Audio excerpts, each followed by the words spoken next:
Je m'appelle Amaury Lambert, je suis mathématicien. Je dirige une équipe au sein du CIRB qui s'appelle SMILE pour Stochastic Models for the Inference of Life Evolution. Modèle stochastique, donc probabiliste pour l'inférence de l'évolution du vivant, où nous développons et nous étudions des modèles mathématiques qui reproduisent les processus évolutifs.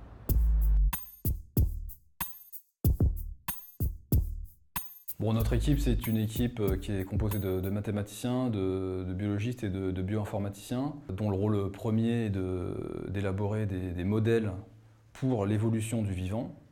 Donc ce sont des modèles de dynamique des populations, c'est-à-dire qui décrivent la façon dont les individus interagissent et comment cela façonne les variations de taille de population au cours du temps, mais également de la composition génétique des populations, comment les génotypes voient leurs fluctuations évoluer au cours du temps en fonction de la dérive, c'est-à-dire le hasard des naissances et des morts, mais aussi de la sélection, le fait que certains génotypes confèrent un avantage ou un désavantage à leurs porteurs. Et puis d'essayer, à partir de cette description qui est de l'échelle individuelle populationnelle, de construire des modèles qui décrivent l'évolution du vivant sur des échelles de temps plus grandes, de l'ordre, disons, de la dizaine de milliers d'années ou de la centaine de milliers d'années, pour essayer de comprendre les processus qui sont à l'origine de la spéciation, des extinctions, de la diversification des espèces et plus généralement de la diversité phénotypique, génétique et spécifique contemporaine.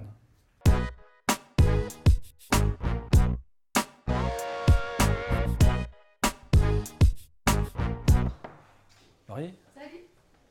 C'est ça les zones où les plumes sont localisées, donc ça s'appelle les ptérilées, et ça où les plumes ne sont pas localisées, donc les aptérilées.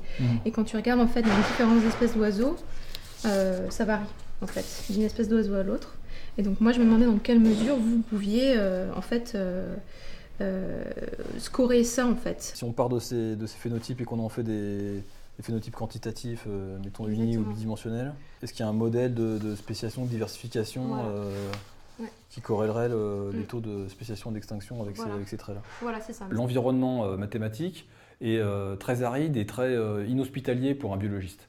D'être dans un centre interdisciplinaire de recherche en biologie, c'est très attrayant, très attractif pour des biologistes qui viennent volontiers discuter avec une équipe interdisciplinaire. Notre spécificité, c'est d'être en interaction en temps réel avec certains biologistes de l'évolution qui peuvent parfois venir nous voir avec des questions qui sont très intéressantes et très fines sur le plan théorique et qui peuvent se traduire par des problèmes très intéressants sur le plan des mathématiques, et en même temps de leur fournir des réponses adaptées à la rapidité avec laquelle ils ont besoin de résultats.